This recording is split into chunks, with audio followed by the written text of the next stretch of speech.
یأمرکم ان تؤدوا الامانات الی اہلہا، اللہ تعالیٰ تم کو حکم دیتا ہے کہ امانتوں والوں کو سپرد کر دو۔ ان اللہ یأمرکم ان تؤدوا الامانات الی اہلہا، اللہ تعالیٰ تمہیں حکم دیتا ہے کہ امانت والوں کو، یعنی جو ان کے اہل اور مالک ہیں، ان کو سپرد کر دو۔ یہ قرآن کریم کی آیت سورۃ النساء سے، آیت نمبر 58-59 ہے میرا خیال۔ اس آیت کا پس منظر مختصر سا بارہا جمعہ میں یہ بیان ہو چکا ہے، لیکن مختصر سا میں عرض کر دیتا ہوں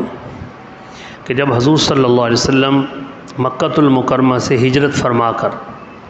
مدینہ طیبہ تشریف لے جانے والے تھے، تو کچھ دن پہلے آپ بیت اللہ میں آئے، طواف کیا۔ عثمان بن ابی طلحہ یا عثمان بن طلحہ، جس کے پاس بیت اللہ شریف کی چابی تھی، حضور اکرم صلی اللہ علیہ وسلم نے ان سے چابی مانگی کہ یہ کھولو، میں بھی اندر جانا چاہتا ہوں۔ تو انہوں نے کہا نہیں، آپ کے لیے نہیں کھلے گا۔ اور آپ صلی اللہ علیہ وسلم سے بڑی درست لہجہ میں بات کی، سخت لہجہ میں۔ لیکن حضور صلی اللہ علیہ وسلم تو تحمل برداشت کا کوہ گراں پہاڑ تھے، مسکراتے رہے۔ اور پھر فرمایا کہ ٹھیک ہے، تم چابی نہیں دینا چاہتے، لیکن عثمان میری ایک بات لکھ لو، یاد رکھنا کہ ایک وقت آئے گا کہ یہ چابی میرے ہاتھ میں ہوگی، یعنی اللہ کے رسول کے ہاتھ میں، اور میں جس کو چاہوں گا دے دوں گا۔ تو عثمان بن طلحہ کہنے لگے اس دن قریش بڑے ذلیل ہو جائیں گے۔ نبی علیہ السلام نے فرمایا نہیں، اس دن قریش اور عزت والے ہو جائیں گے، کیونکہ آپ صلی اللہ علیہ وسلم خود قریشی ہیں، قریشیوں کے سردار ہیں۔ تو آپ نے فرمایا کہ قریشی اور عزت والے ہو جائیں، یہ کہا اور آپ چلے گئے۔ 7 سال یا کم و بیش عرصہ کے بعد مدینہ طیبہ سے 10,000 کا لشکر مسلح لے کر حضور صلی اللہ علیہ وسلم فاتحانہ انداز میں مکۃ المکرمہ میں داخل ہوئے، جس کو ہم فتح مبین اور فتح مکہ کہتے ہیں۔ وہ دن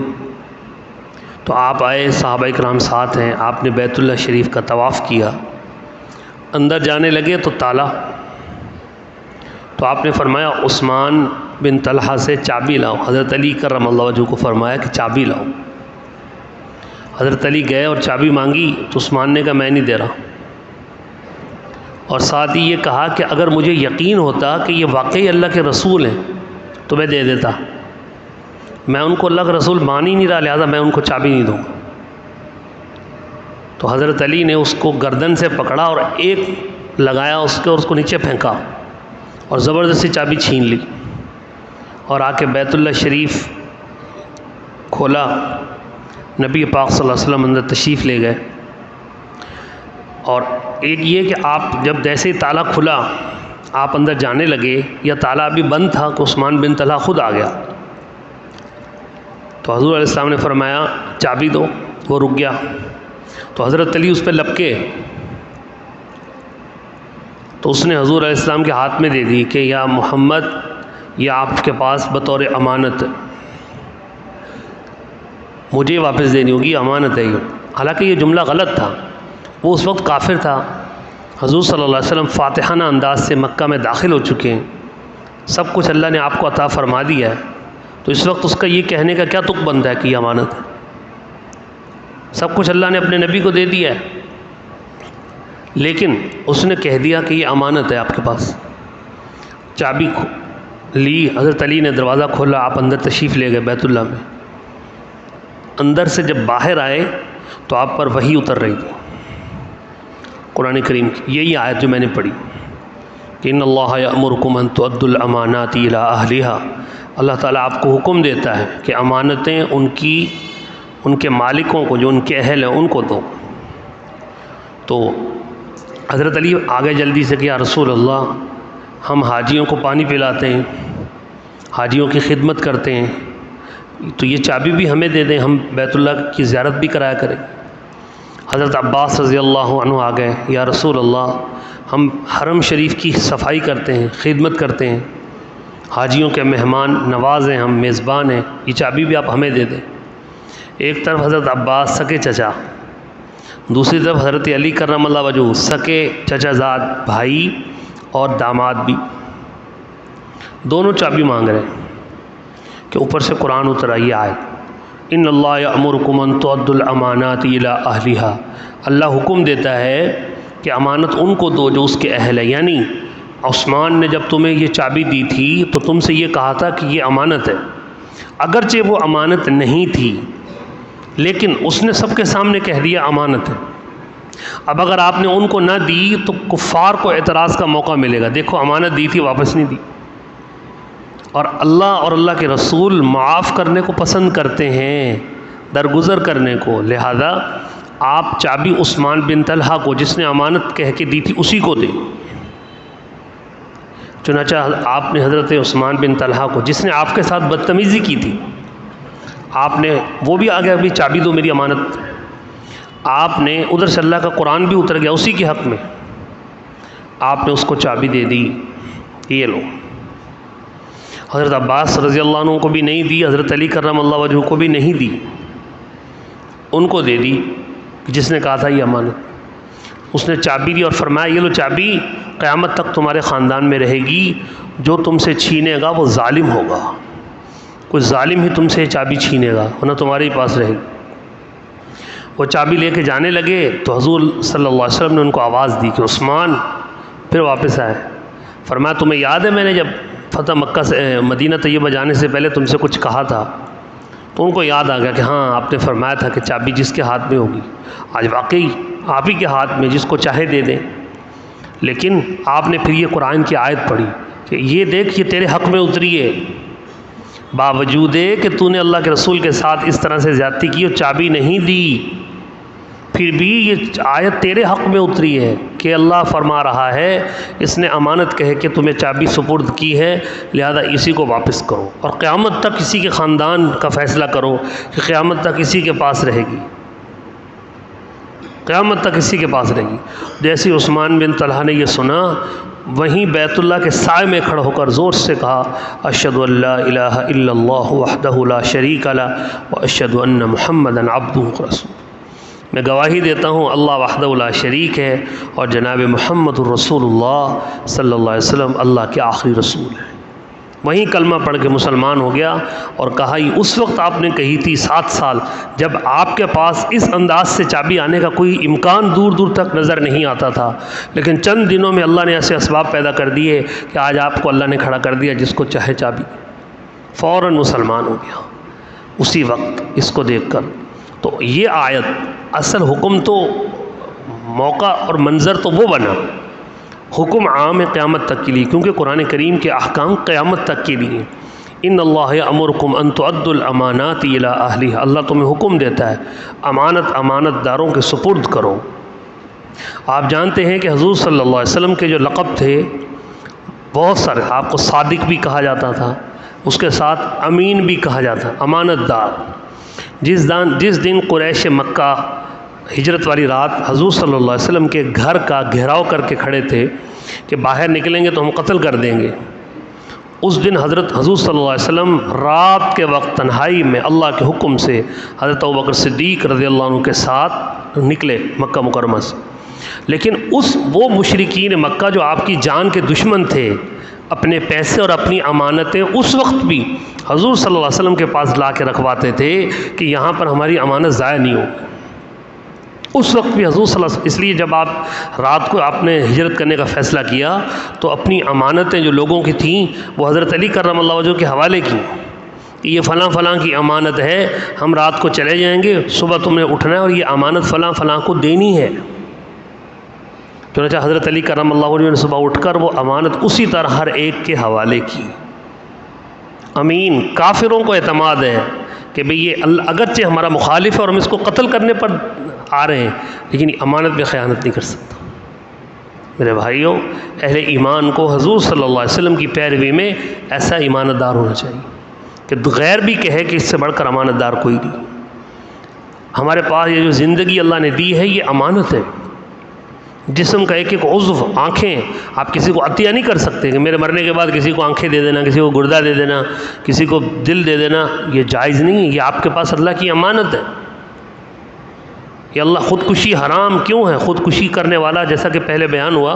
خودکشی کر کے مر جائے تو اس کا جنازہ بھی نہیں ہے۔ چند لوگ جنازہ پڑھ کے بس ایسے ہی قبرستان میں دفنا کے آ جائیں گے،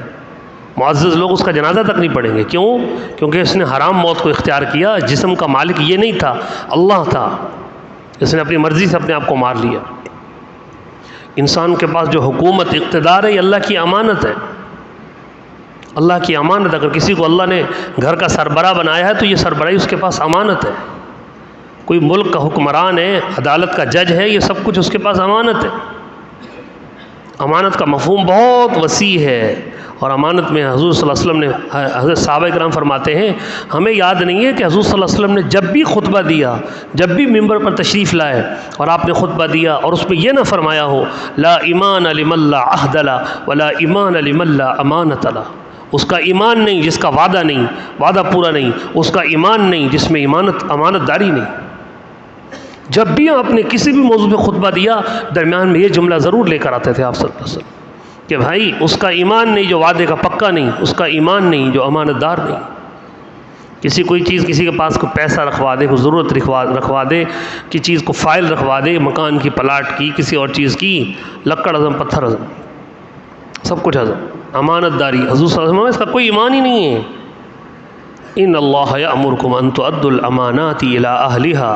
اللہ تمہیں حکم دیتا ہے کہ امانتیں امانت داروں کے سپرد کرو جو ان کے مالک ہیں، جو اس کے اہل ہیں۔ اور فرمایا وَإِذَا حَكَمْتُمْ بَيْنَ النَّاسِ، اور جب اللہ تم کو حکم دیتا ہے کہ جب لوگوں کے درمیان میں فیصلہ کرو، ان تحکموا بالعدل، تو انصاف کے ساتھ فیصلہ کرو۔ تمہیں فیصلہ کرنے کے لیے عدالت کی کرسی پر بٹھا دیا جائے، کسی کمیٹی کا سربراہ بنا دیا جائے، کوئی مصالحاتی کمیٹی بن جائے، تمہارے اوپر بات چھوڑ دی جائے کہ یہ فیصلہ تم نے کرنا ہے، تمہارے اختیار میں فیصلہ ہے، تو رشتہ داری کو ترجیح نہ دو، انصاف کرو۔ یہ مت دیکھو تو ادھر تو میرا بھائی ہے، ادھر تو میرا چاچا ہے، ادھر تو میرا سسرال ہے، ادھر تو میرا داماد ہے، ادھر تو میری بیٹی ہے، ادھر تو میرا بیٹا ہے، یہ نہیں دیکھو، بیٹے بیٹی کے خلاف جائے، انصاف کرو۔ وَإِذَا حَكَمْتُمْ بَيْنَ النَّاسِ، جب تمہیں لوگوں کے درمیان حکم یعنی فیصلہ کرنے والا بنا دیا جائے کہ یہ فیصلہ کرنا ہے، تو ان تحکموا بالعدل، انصاف کے ساتھ فیصلہ کرو، بے انصافی نہیں کرو۔ حضور اکرم صلی اللہ علیہ وسلم نے ارشاد فرمایا سب سے زیادہ مقربین، اللہ کے سب سے زیادہ مقربین قیامت کے دن دائیں طرف، قرآن میں ہے نا وَأَصْحَابُ الْيَمِينِ مَا أَصْحَابُ الْيَمِينِ، دائیں ہاتھ والے، کیا بات ہے دائیں ہاتھ والوں کی۔ پھر جنت میں ان کا ذکر کیا کہ وہ جنت میں مزے کر رہے ہوں گے۔ فرمایا یہ دائیں ہاتھ کی طرف اللہ کے سب سے مقربین وہ ہوں گے جن کو دنیا میں فیصلوں کا اختیار ملا اور انہوں نے انصاف کے مطابق فیصلے کیے۔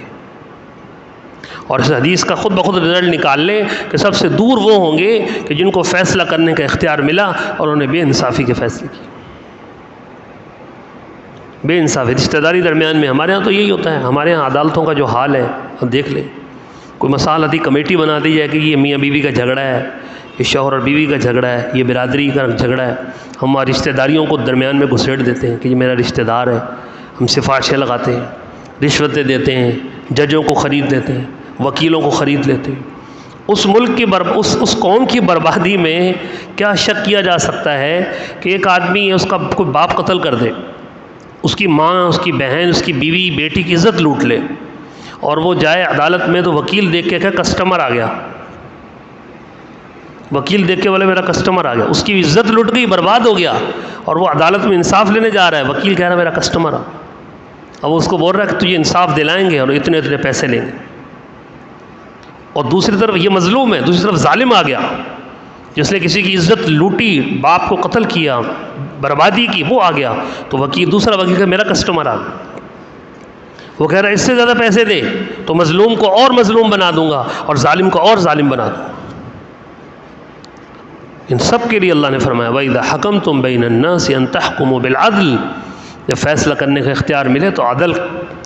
کا فیصلہ کرو۔ ہم جب جمعہ پڑھتے ہیں اور عربی خطبہ ہوتا ہے، خطبے میں آخری آیت کون سی ہوتی ہے عربی خطبے میں؟ ان اللہ یأمر بالعدل والاحسان وایتاء ذی القربى، اللہ تمہیں عدل اور احسان کرنے کا حکم دیتا ہے۔ ہر جمعہ میں پڑھی جاتی ہے یہ آیت، کیونکہ وہ لوگوں سے مخاطب ہو رہے ہوتے ہیں، ہر جمعہ میں یہ آیت پڑھی جاتی ہے۔ اللہ تمہیں انصاف کا حکم دیتا ہے، اللہ تعالیٰ تمہیں انصاف کا حکم دیتا ہے، اور فرمایا ان اللہ نعم ما یعظکم بہ، امانت کو امانت داروں کو دینا اور صحیح فیصلہ کرنا، یہ اللہ تم کو کتنی اچھی نصیحت کر رہا ہے۔ خود اللہ کیا فرما رہا ہے اس بارے میں؟ ان اللہ نعم ما یعظکم بہ، کہ امانت داروں کو دو، فیصلہ کرو تو صحیح کرو۔ ان اللہ، بے شک اللہ، نعم ما، کیا اچھی، کیا زبردست، کیا خوبصورت، یعظکم بہ، تمہیں نصیحت کر رہا ہے، خود کہہ رہا اللہ۔ پہلے بتائی اور پہلے نصیحت فرمائی، حکم دیا، پھر اس حکم پر خوبصورتی کا لیول لگا کے مزین کر دیا۔ کیا خوبصورت اللہ تمہیں نصیحت کر رہا ہے۔ ان اللہ کان سمیعا بصیرا، بے شک اللہ تعالیٰ سننے والا اور جاننے والا ہے، بے شک اللہ تعالیٰ سننے والا اور جاننے والا ہے، کون بے انصافی کر رہا ہے، کون ظلم کر رہا ہے، کون ڈیل کر رہا ہے، اور بے شک اللہ تعالیٰ دیکھنے والا ہے، کون چھپ چھپ کے وکیل خرید رہا ہے، کون چھپ چھپ کے فیصلوں کو خرید رہا ہے، کون رشوت دے رہا ہے، کون کیا کر رہا ہے، کون کس طریقے سے ظلم کے باب کھول رہا ہے۔ اللہ تعالیٰ سب جانتا ہے، سب سنتا ہے کہ تم کیا کر رہے ہو۔ یا ایھا الذین آمنوا، اے ایمان والو، اطیعوا اللہ، اللہ کی اطاعت کرو، واطیعوا الرسول، اور رسول اللہ صلی اللہ علیہ وسلم کی اطاعت کرو، واولی الامر منکم، اور تم میں سے جو حکم دینے والے ہوں ان کا حکم مانو، جو مسند پہ بیٹھ کر حکم دینے والے ہوں نیچے سے لے کر اوپر تک، بشرطے کہ وہ حکم شریعت اسلامیہ کے مطابق ہو۔ اللہ اور اللہ کے رسول کی اطاعت تو فرض ہے، اس میں تو کوئی کلام ہے ہی نہیں۔ اس کے ساتھ فرمایا وَأُولِي الْأَمْرِ مِنْكُمْ، اور ان کا حکم بھی مانو جو تمہیں حکم دینے والے ہوں۔ کون؟ باپ بیٹوں کو حکم دے، جائز، بیٹے مانے، شوہر بیوی کو حکم دے، وہ مانے، آقا غلام کو حکم دے، وہ مانے، استاد شاگرد کو حکم دے، وہ مانے، حکومت والے اہل اقتدار جو حکومت پر بیٹھے ہیں وہ اپنے ماتحت لوگوں کو حکم دیں، اس کا حکم ماننا واجب ہے، واجب ہے۔ عدالت اپنے ماتحتوں کو انصاف قائم کرنے کے لیے حکم دے، وہ حکم ماننا واجب ہے۔ علماء کرام اور فقہا اہل دین، دین پر عمل پیرا ہونے کے لیے حکم دیں، وہ حکم ماننا واجب ہے، بشرطے کہ یہ سارے حکم دینے والے شریعت کے مطابق حکم دے رہے ہوں۔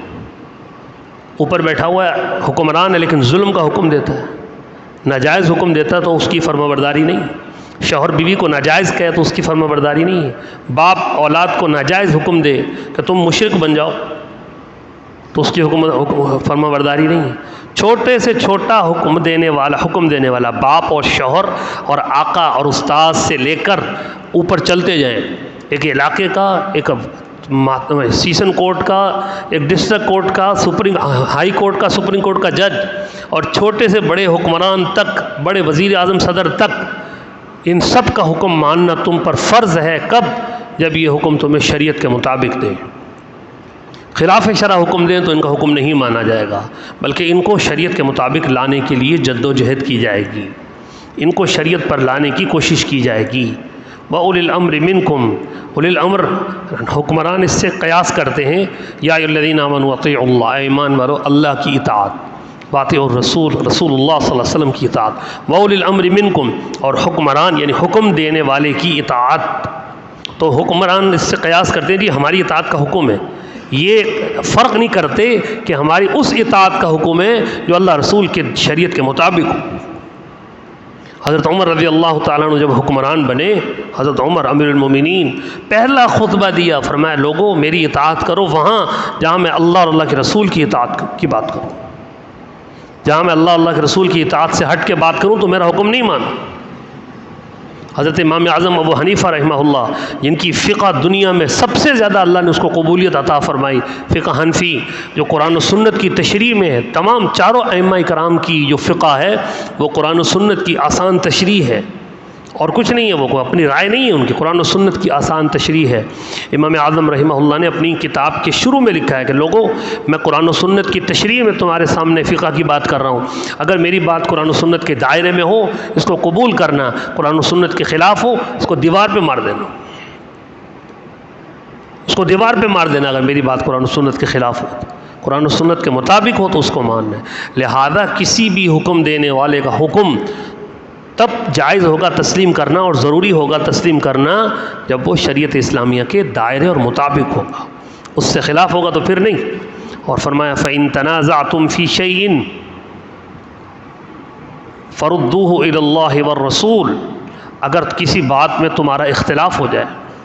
کہ ایک ایسا حکم ہے جو اللہ کا حکم نہیں ہے واضح طور پہ،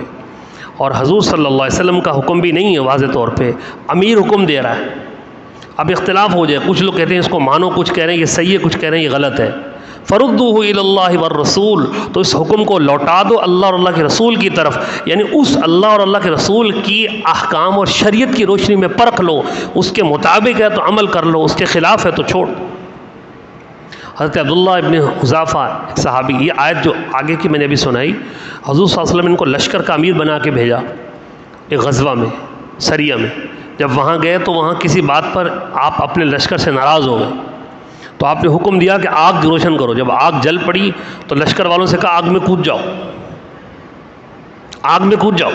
غصے سے۔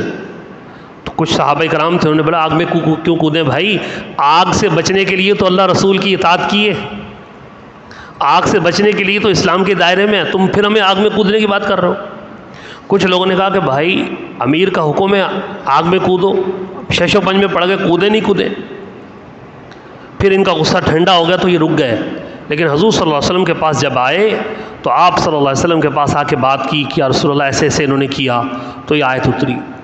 کہ اللہ رسول کی اطاعت ہے۔ اس کے بعد جب امیر نے تمہیں بات کر دی کہ وہ بھی مانو جو حکم دینے والا ہے، وہ حکم اگر اس میں اختلاف ہو جائے کہ بھائی آگ میں کودیں یا نہیں کودیں، ایک طرف امیر کے حکم کا ماننا ضروری ہے، اب آگ میں کودیں، دوسری طرف آگ میں کودنا تو خودکشی کی طرح ہو جائے گا، کیا کریں؟ تو یہ دیکھو اللہ رسول کی رائے کیا ہے، اللہ رسول کا فرمان واضح طور پہ یہی ہے کہ آگ میں نہیں کودنا، لہذا آگ میں نہیں کودنا۔ اسی طرح اور معاملات میں فَإِن تَنَازَعْتُمْ فِي شَيْءٍ، تمہارے اختلافات بڑھ جائیں کسی معاملے میں تو اللہ اور رسول کی طرف رجوع کرو، سارے اختلافات ختم ہو سکتے ہیں، سارے اختلافات۔ اگر کوئی بات اللہ کے حکم میں نہیں نظر آ رہی، یعنی قرآن میں، نبی کے فرمان میں نظر نہیں آ رہی، تو اجماع امت،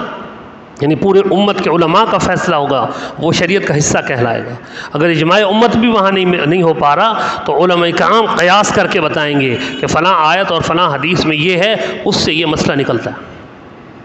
اس سے یہ مسئلہ اس طرح سے نکلتا ہے۔ یہ چار چیزوں کے تابع رہ کر اللہ رسول کی اطاعت کی جائے گی۔ اگر اس آیت کو اپنا لیا جائے تو کوئی دیوبندی، بریلوی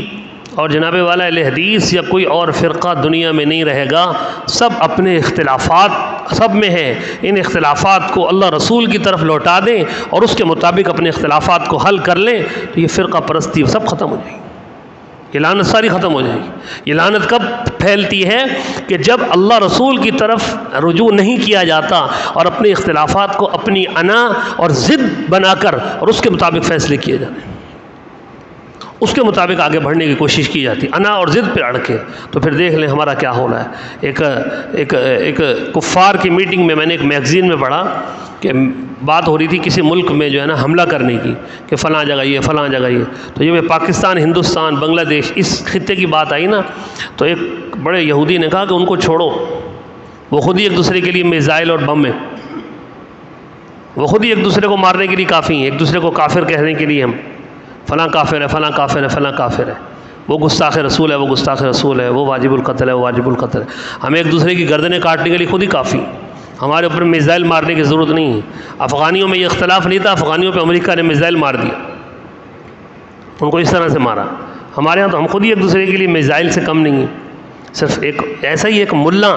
اللہ ان ملاؤں کو بھی ہدایت دے جو اپنے پیٹ پرستی کی بنیاد پر ایسی فرقہ پرستی پھیلا کر امت پہ ایسی نفرت پیدا کر دی کہ ایک مسلمان دوسرے مسلمان کے سلام کا جواب دینے کو تیار نہیں۔ ممبر پہ کھڑا ہو کے کہہ رہا تھا سارے کافر ہیں، کیا دیوبندی بھی کافر ہیں، بریلوی بھی کافر ہیں، وہابی بھی کافر ہیں، سنی بھی کافر ہیں، حنفی، مالکی، شافی، سب کے نام لیے، تو ایک جاہل نے کھڑے ہو کے کہا ملا جی اتنے مسلمانوں کو کافر نہیں بناؤ، ان سب کو مسلمان رہنے دو، آپ اکیلے کافر بن جاؤ، آپ اکیلے ہی کافر بن جاؤ، اتنے مسلمانوں کو کیوں کافر بنا رہے ہو؟ اگر سارے مسلمان کافر ہیں تو جنت میں کون جائے گا؟ کافر جائیں گے؟ سارے مسلمان ہی کافر ہیں تو جنت میں کون جائے گا؟ صرف ایک مسلمانوں کا چھوٹا سا طبقہ جنت میں جائے گا کیا؟ باقی سب کافر ہیں؟ عجیب بات ہے۔ اللہ نے جنت کے 8 دروازے رکھے ہیں، جہنم کے 7 رکھے ہیں، جہنم کے 7 دروازے ہیں، جنت کا ایک زیادہ رکھا ہے کہ جنت میں زیادہ لوگوں کو بھیجنا ہے اللہ نے، اور عجیب بات ہے ایک دروازہ اس کا زیادہ رکھا ہے، ہم سارے دروازے بند کر رہے ہیں۔ فَإِن تَنَازَعْتُمْ فِي شَيْءٍ فَرُدُّوهُ إِلَى اللَّهِ وَالرَّسُولِ، اگر تمہارے درمیان میں کسی بات پر اختلاف ہو جائے تو اپنے اختلاف کو اللہ رسول کی طرف لوٹاؤ، وہاں سے تمہیں اس کا حل ملے گا۔ اور فرمایا فَإِن تَنَازَعْتُمْ فِي شَيْءٍ فَرُدُّوهُ إِلَى اللَّهِ وَالرَّسُولِ، ایسا کرو گے ذَلِكَ خَيْرٌ، یہ تمہارے لیے بہتر ہوگا، وَأَحْسَنُ تَأْوِيلًا، اور بہتر تعویل ہوگی، بہترین فیصلہ ہوگا، بہترین تعویل ہوگی۔ اختلاف ہو گیا، ایک دوسرے کو مار مٹنے اور ایک دوسرے کے گلے کاٹنے کے بجائے بیٹھ کے تحمل سے فیصلہ کرو بھائی، اللہ کے قرآن اللہ کے رسول کی طرف رجوع کرو، اکابر مفتیان علماء موجود ہیں تو رجوع کرو۔ ذالک خیر واحسن تاویلا، یہ تمہارے لیے بہتر ہوگا۔ کیوں بہتر ہوگا؟ اختلافات سے بچو گے، فرقہ پرستی سے بچو گے، نفرت سے بچو گے، لڑائی جھگڑوں سے بچو گے۔ واحسن تاویلا، اور اللہ اور رسول کی طرف جانا بہترین تعویل ہوگا، اس سے بڑھ کر کوئی اور تعویل نہیں ہے، بہترین تعویل ہوگی تمہاری۔ اور فرمایا الم تر الی الذین یزعمون، کیا آپ نے ان لوگوں کو دیکھا ہے، یزعمون جو یہ گمان کرتے ہیں، یہ دعویٰ کرتے ہیں کیا کہ انہم آمنوا بما انزل الیک، کہ وہ ایمان رکھتے ہیں اس پر جو آپ پر اترا ہے، یعنی قرآن پر، وما انزل من قبلک، اور جو کچھ آپ سے پہلے اترا تورات انجیل اس پر بھی ایمان رکھتے ہیں، پکے مسلمان ہیں۔ لیکن دوسری طرف ان کا حال کیا ہے؟ یریدون ان یتحاکموا الی الطاغوت، دوسری طرف اپنے فیصلہ کرانے کے لیے شیطانوں کے پاس جاتے ہیں، طاغوت کے پاس جاتے ہیں اپنا فیصلہ کرانے۔ آپ موجود ہیں اور کہتے یہ کہ ہم آپ پر ایمان رکھتے ہیں، اور دوسری طرف ان میں کوئی جھگڑا ہو جاتا ہے۔ آپ صلی اللہ علیہ وسلم کی مدینہ طیبہ آمد سے پہلے، اعلان نبوت سے پہلے مکہ میں ظاہر لوگوں میں جھگڑے ہوتے تھے، اختلافات ہوتا، تو فیصلہ کیسے ہوتا تھا؟ کاہن موجود ہوتے تھے، مکہ میں کاہن، مدینہ میں کاہن، لوگ کاہنوں کے پاس جاتے ہیں کہ جو آپ ہمارے فیصلے کریں۔ اور مدینہ میں کعب بن اشرف، جس کا میں نے جمعہ کو واقعہ سنایا آپ کو، وہ عبداللہ بن ابی منافق، اس طرح کے بڑے بڑے سردار تھے، لوگ ان کے پاس جاتے کہ صاحب ہمارے درمیان فیصلہ کرو، یہ معاملہ اپنی پنچایتیں، اپنے مسائل لے کر ان کے پاس جاتے۔ جب اللہ کے رسول صلی اللہ علیہ وسلم مدینہ طیبہ آ گئے اور آپ کی رسالت قائم ہو گئی، تو پھر آپ کے سامنے کسی اور کی عدالت کی کیا حیثیت؟ پھر فیصلہ اللہ کے رسول کریں گے، اللہ کے رسول کے ہوتے ہوئے کسی اور کے پاس نہیں جا سکتے۔ اب جب یہودیوں میں اور وہ منافق جو آپ صلی اللہ علیہ وسلم کے پاس آ کے کہتے ہیں ہم تو مسلمان ہیں، کلمہ پڑھ لیتے تھے ہم تو مسلمان ہیں، آپ کو مان لیا، پہلی کتابوں کو بھی مانتے ہیں۔ اب جب اختلاف ہوتا تو یہودی کہتے چلو جن کا تم نے کلمہ پڑھ لیا وہاں چلو فیصلہ کرائیں، ان کے پاس کہتے نہیں ان کے پاس تھوڑی جانا ہے بھائی، یہ تو ہمارے خلاف فیصلہ کر دیں گے، کعب بن اشرف کے پاس چلو، یہودی کے پاس۔ کچھ کہتے نہیں بھائی محمد کے پاس نہیں جانا، وہ کاہن کے پاس چلو، وہ فلاں کے پاس۔ تو اللہ نے کہا بدبختو، ایک طرف تم کہتے ہو کہ اے محمد ہم نے آپ کا کلمہ پڑھ لیا اور آپ سے پہلے جو دین تھے ان کو بھی مان لیا، اور جب تمہارے درمیان کچھ مسئلہ ہوتا ہے، فیصلہ کرانا ہوتا ہے، پھر حضور کو چھوڑ کر ادھر ادھر بھاگتے ہو، یہ کیا کر رہے ہو؟ اب جب یہ منظر سمجھ میں آیا، اب ترجمہ دیکھیں، الم تر الی الذین یزعمون، آپ نے ان لوگوں کو دیکھا ہے کہ جو یہ دعویٰ کرتے ہیں کہ انہم آمنوا بما انزل الیک، کہ جو کچھ آپ پر نازل ہوا ہم اس پر ایمان لے آئے، وما انزل من قبلک، جو آپ سے پہلے اترا اس پر بھی ایمان لے آئے۔ ایک طرف تو یہ دعویٰ ہے کہ ہم پکے مسلمان ہیں، دوسری طرف حال کیا ہے؟ یریدون ان یتحاکموا الی الطاغوت، جب کوئی فیصلہ کرنا ہوتا ہے، جھگڑا ہو جائے تو طاغوت کے پیچھے بھاگتے ہیں، حضور صلی اللہ علیہ وسلم کی عدالت کے موجود ہوتے ہوئے حضور کی طرف نہیں آ رہے، ادھر جاتے ہیں فیصلے کرانے کے لیے، ادھر جا کے اپنے فیصلے کرانا چاہتے ہیں۔ فرمایا